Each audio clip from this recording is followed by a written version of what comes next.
National Weather Service in Chicago has issued a severe thunderstorm warning for northern Kendall County in northeastern Illinois, southern DeKalb County in north central Illinois, southern Kane County in northeastern Illinois, until 10:15 p.m.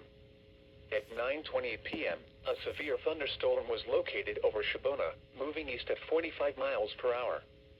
Hazard, 60 miles per hour wind gusts and quarter-size hail.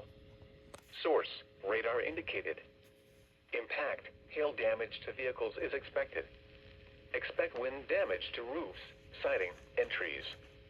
Locations impacted include Aurora, Oswego, Batavia, Geneva, Yorkville, Plano, Shibona, Montgomery, North Aurora, Sugar Grove, Boulder Hill, Elburn, Hinckley, Waterman, Big Rock, Caneville, Bristol, and Little Rock.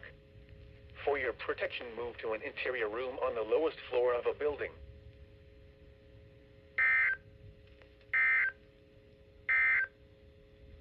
This is no